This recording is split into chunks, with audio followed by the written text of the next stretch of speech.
do not have the slides figured out. Okay, so before we can talk about what we are gonna talk about next week, we have to talk about this week and accomplishing fertilization and what happens just after that. Very interesting stuff. So, moving on, and of course, this is the ultimate goal, and so we'll talk about how we get there in the next 2 weeks.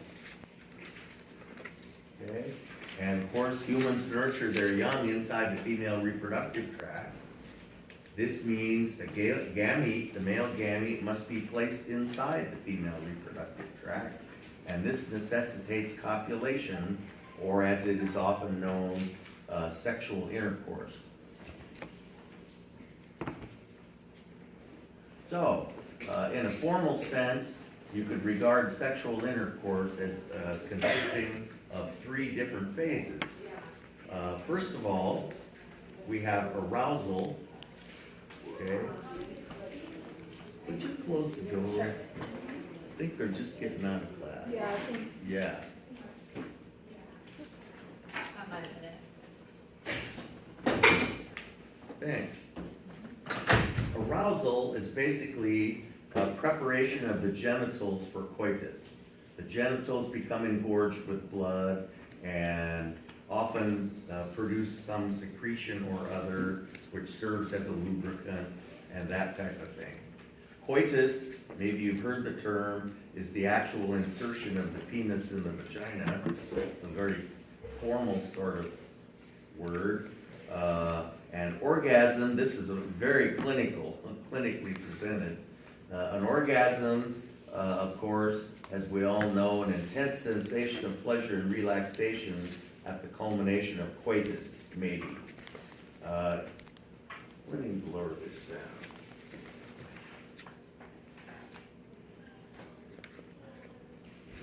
In the male, ejaculation accompanies orgasm. Okay? One has to assume, although we'll never know, that male and female orgasm are at least analogous, if not somewhat similar. But we'll probably never know for sure. Okay, and of course, a little bit again about the erection reflex. And this just shows the circuitry that's involved. Parasympathetic reflex arc, okay, based on tactile stimulation or even erotic thoughts. And of course, there's a strong facilitatory or inhibitory input from the cerebral cortex coming down the cord that's typical of humans and probably not any other animals. So we're unique in that regard. And the most common type of input is inhibitory.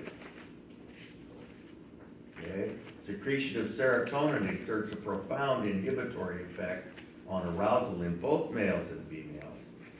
Okay? And those who take antidepressants can actually witness these effects, which really aren't too pleasant. During REM sleep, however, Raphay's nucleus is turned off and we don't secrete serotonin for a while. It's quite fascinating, actually, and we secrete norepinephrine instead.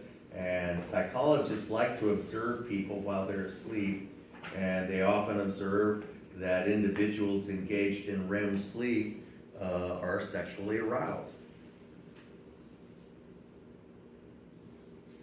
Okay, and we looked at this picture before, and we just have our parasympathetic reflex arc with strong cerebral component superimposed on that.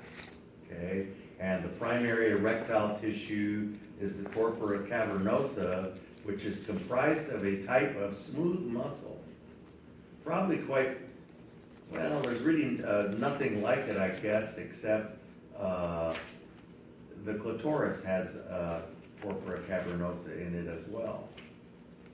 There's the penis in various stages of arousal. okay? And profound cerebral enhancement or inhibition. And the primary one that we've mentioned is the effects of serotonin. And of course, antidepressants raise serotonin levels, and so have an inhibitory effect on sexual arousal. The so-called sexual side effects that they talk about with regard to SSRI antidepressants, and that's a well-known side effect. So, the arousal phase in the male, let's go through this. Of course, just the initial phases, the initial arousal, of course, involves erection, and the trabecular muscle of the erectile tissues, remember, it has all those little sinusoids in it, and when the muscle relaxes under parasympathetic influence, that allows engorgement of those little sinusoids with blood, and the resulting rigid erection of corpora cavernosa. And the bulbourethral gland secretes a mucus-like secretion that lubricates the urethra prior to ejaculation. And there we have this smooth, really unique type of smooth muscle that has these sinusoids all over the place inside. And when that muscle contracts under sympathetic influence, that ejects the contents of the little sinusoids, and the tissue becomes flaccid or limp, or what's the word, detumescent that is used. And under parasympathetic influence, it relaxes, which allows it to become engorged with blood and becoming quite rigid.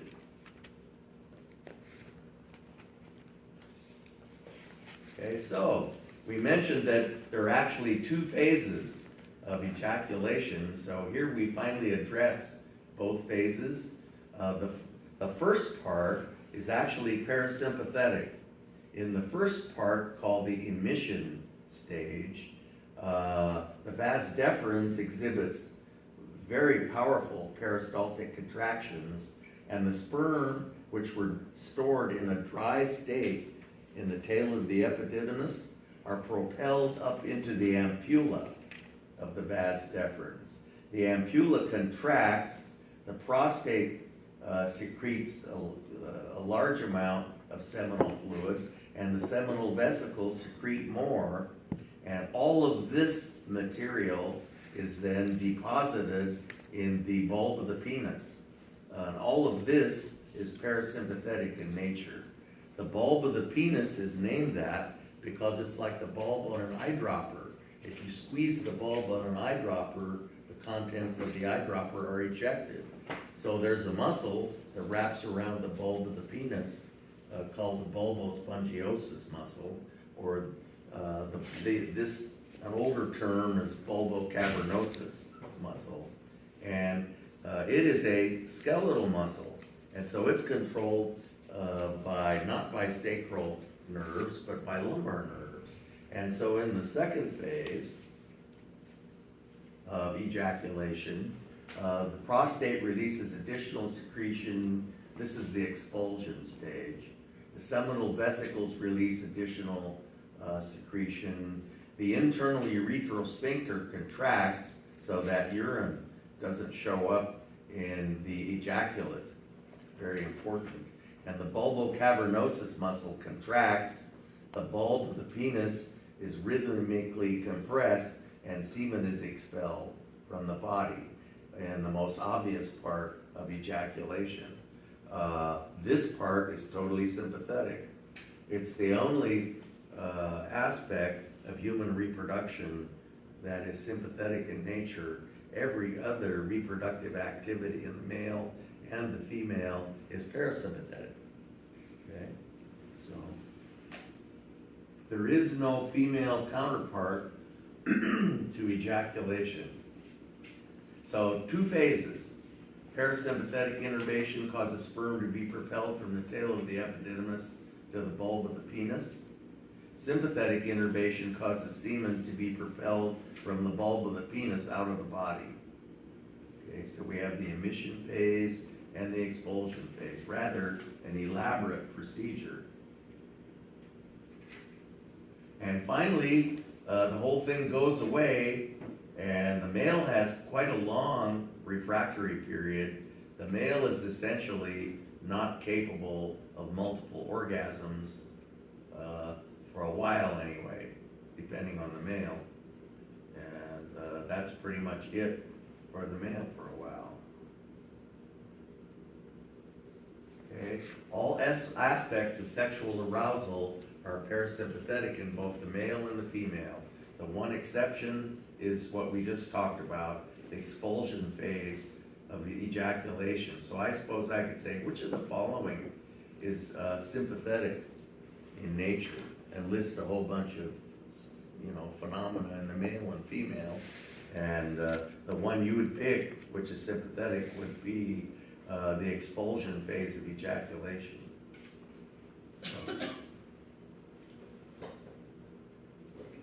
Okay, so here we have the unaroused female with the uterus at right angles to the vagina, and the cervix is pretty much touching the floor of the vagina there, and the uterus is tipped over the urinary bladder. Okay. I'm starting to have allergy problems. Okay. The verbal descriptions are quite good here, but the pictures are rather not as good as the verbal descriptions. The uterus, during arousal, the uterus moves all around, okay? And not shown very well here, but the uterus stands more vertically and actually moves away from the floor of the vagina. The labia majora and other structures become engorged with blood and become more responsive, and may even protrude beyond the labia majora. The labia minora and vaginal mucosa are reddened due to hyperemia. You guys know what that means? It's a good nursing word. Very profound perfusion with blood. Vaginal transudate, sometimes called precoital flow, moistens the vestibular region and vagina.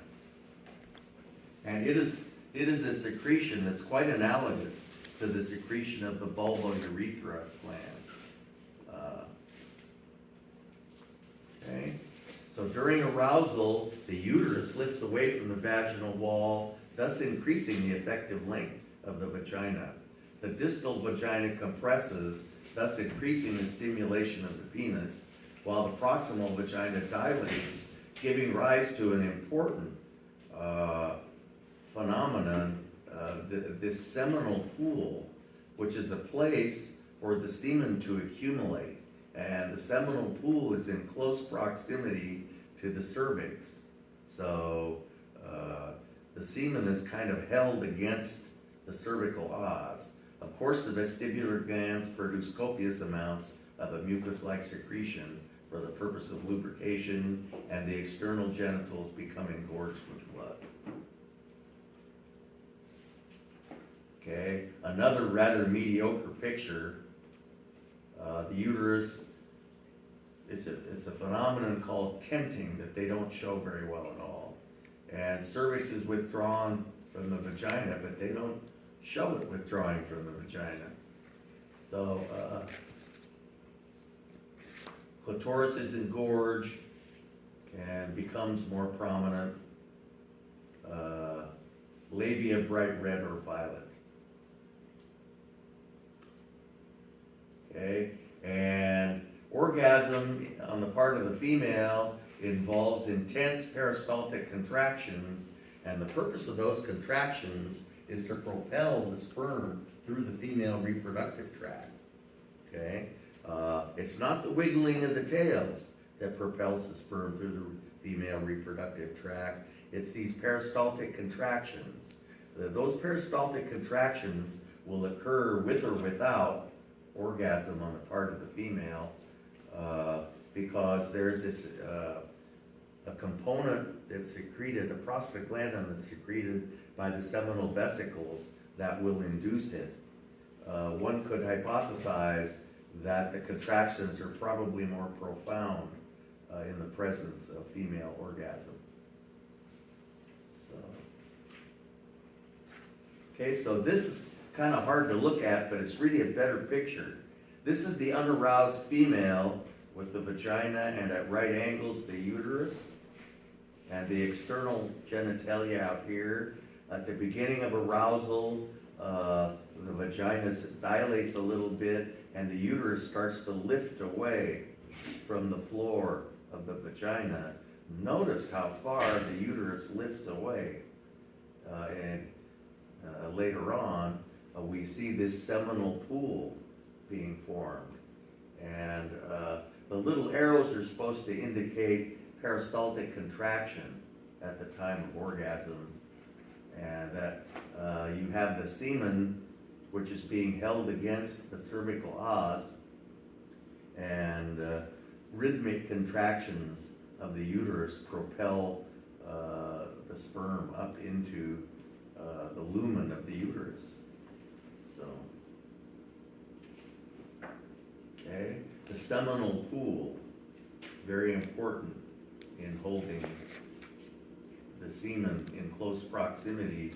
And there's actually an agent that's sort of similar to clotting factors present in semen. The semen clots a little bit at the beginning to sort of hold it in this seminal pool, and later on the clot disappears. It goes away after a minute or two, and it becomes more liquid again.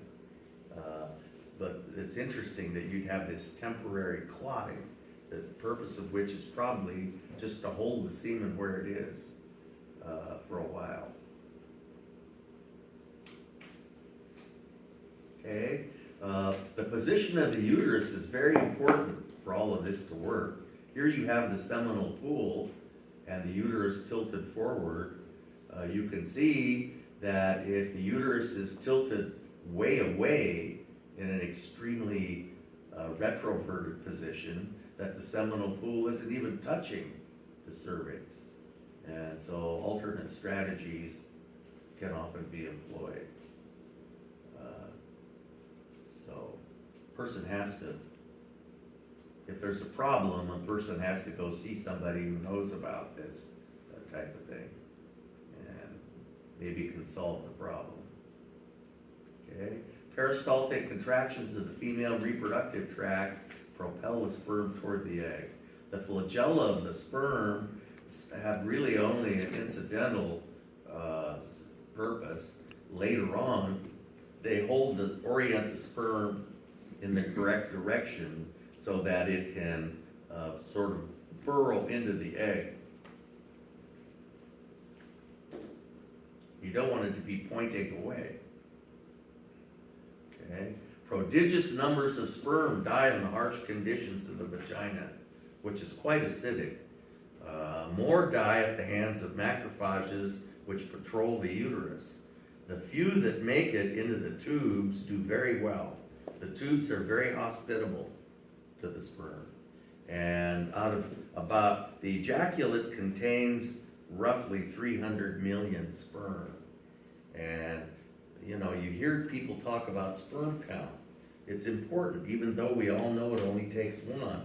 It takes a lot more than that, really, because you want to have enough so that they survive to make it through to the tubes, and then you want enough of them to arrive at the egg to secrete enough enzyme to dissolve all the stuff we're going to have to see needs to be dissolved, all the barriers that inhibit penetration of the sperm. So, okay, of the 300 million, probably a few hundred to a few thousand actually make it to the tubes, but they do very well. A prostaglandin secreted by the seminal vesicles induces peristaltic contraction of the female reproductive tract, this is the first prostaglandin to ever be discovered, and they originally thought that it was made in the prostate gland, and so they named it prostaglandin. Later on, they discovered it was made in the seminal vesicles, and that there were other molecules in the same family that did other things. But there are several prostaglandins that cause intense contractions of the uterus. And prostaglandins in general are sort of associated with uterine contraction. Female orgasm also causes this type of contraction. It was originally thought the prostaglandin was secreted by the prostate gland. So here we see an electron micrograph of the tubes, the uterine tubes, and you can see little cilia that help propel the sperm through the oviducts. Okay? And there's a little bit of peristaltic contraction in the tubes, but not as much as in the uterus.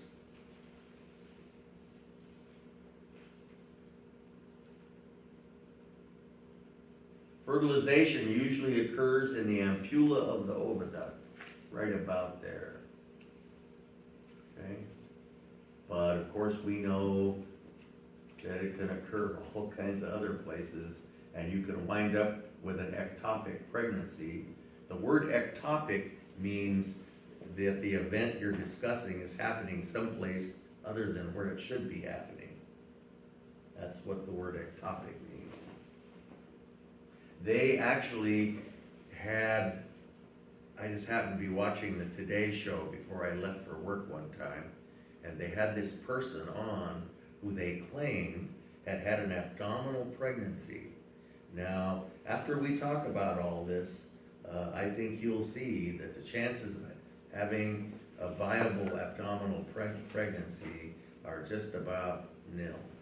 So I gotta think that something else was going on there, but they claimed that they had physicians and everything to back it up. I was very doubtful. So there's another process that you may or may not have been aware of called capacitation. Okay? Something has to be done to the sperm to release the enzymes present in this acrosome, or it won't be able to penetrate the oocyte.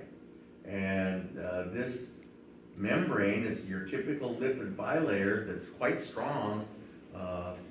Most of the strength of a lipid bilayer is due to cholesterol, numerous cholesterol molecules that are embedded in the lipid bilayer, and some factor which is present in female secretions, and they've done a huge amount of research on human reproductive physiology, and last I heard, they hadn't discovered what this factor was. Some chemical molecule causes a weakening of the lipid bilayer in the acrosome. It is thought that this involves the extraction of cholesterol from the lipid bilayer, and this process is called capacitation. Okay, so you have to have female secretions in contact. Probably those secretions are produced, my guess, I'm purely guessing, by the little glands that secrete the mucus. You remember that the mucus is present in the cervix? It's probably those same glands that produce that mucus, that produce whatever substance in some minute amount that causes this weakening that we call capacitation. So when you attempt an in vitro fertilization, capacitation has got to be foremost in your mind, and the female secretions must be added along with the other important ingredients like the sperm and the egg.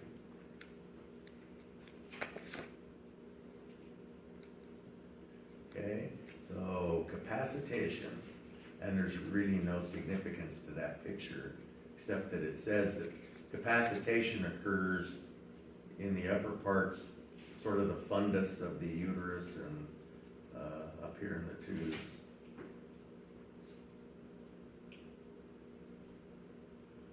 And probably that whatever agent that is secreted by little glands present that secrete the mucus plug in the cervix. And remember how that mucus plug thins at the time of ovulation so that the sperm can swim through it. Normally, sperm cannot penetrate that mucus plug. Okay? Right at the time of ovulation, however, the consistency of that plug thins.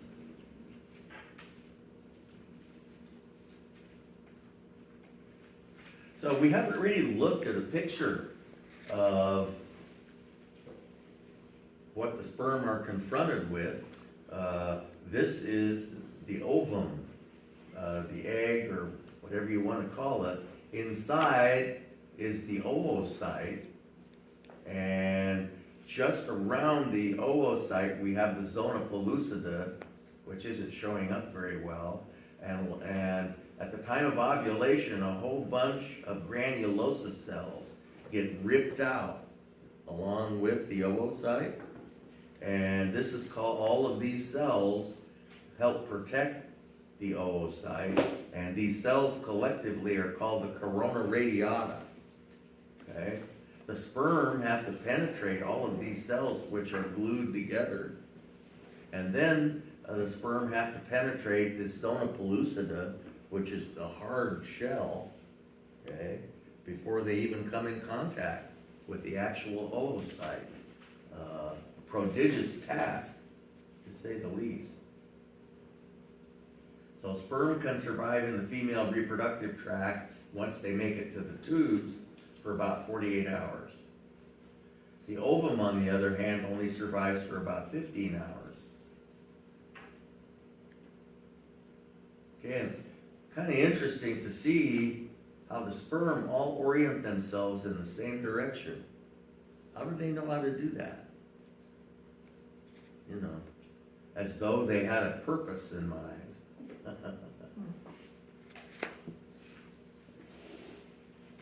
Rather determined looking. This isn't really what it looks like. It's some kind of computer simulation because there's no corona radiata around the egg, but this gives you some idea of how many sperm are necessary for fertilization to occur. There are people who think, and they may be right, that some of the sperm serve as secretors, and some of the sperm have the primary function of being penetrators that come along later. You've all heard of the opportunistic sperm. The first sperm work really hard to try and digest all this stuff away, and then you have some opportunistic sperm that comes along later and gets to actually penetrate the egg. At any rate, none of that's been proven, but this gives you a rough idea how many sperm have to be there.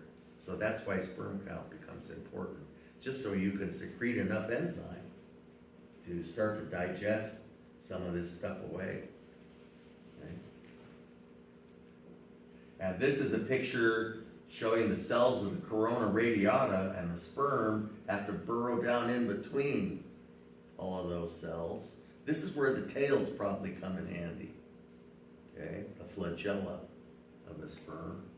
So they have to burrow in between those cells before they can even get to the zona pellucida, which is another huge barrier. Okay? And these cells are cemented together. You know, they have cell membranes, or cell junctions, pardon me. But I don't know if this one is actually penetrated or not, but it's a good picture. The winning sperm. So, we don't want it, you know, it's hard work for that first sperm to make it inside all of the barriers. But once one has made it, we don't want more than one. Okay? Only one makes it in. So how can that be when all of these sperm are working so hard to get inside? Well, there are actually what are called blocks to polyspermy. And I don't think I have to explain what polyspermy means.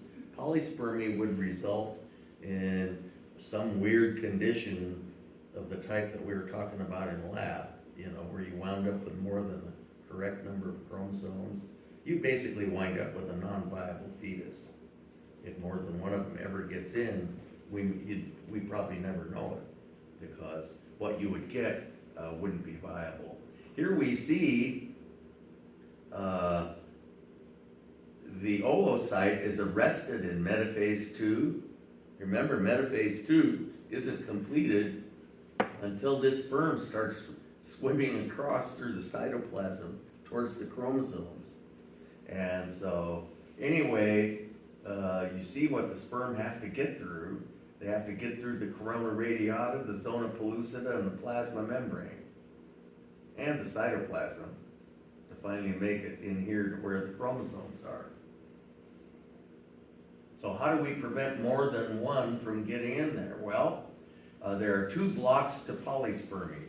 The first one happens immediately when the first sperm attaches to a sperm receptor. There are actually sperm receptors for anything to penetrate a cell, whether it's a sperm or a virus or whatever. It has to be able to attach to the outside of the cell, because these lipid bilayers are slippery, okay? And so the first sperm attaches to a sperm receptor, and the moment that receptor is occupied, the entire membrane depolarizes. This changes the shape of all the other sperm receptors, so no other sperm can attach to them. So this first sperm is the only one that gets to attach to a sperm receptors. Okay?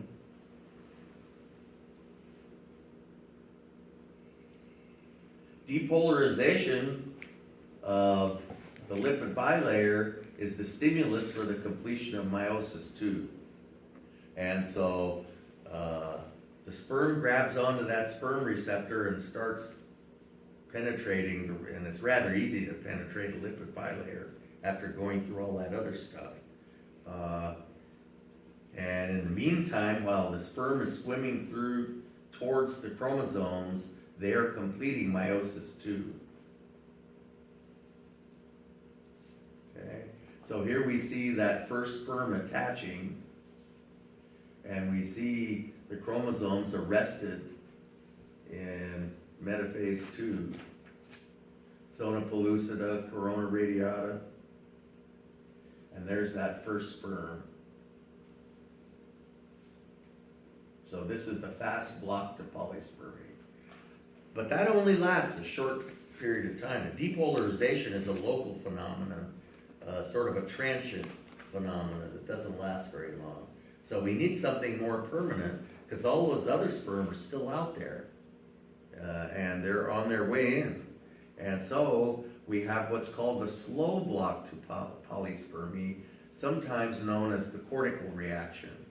The depolarization of the membrane causes little granules that are underneath the zona pellucida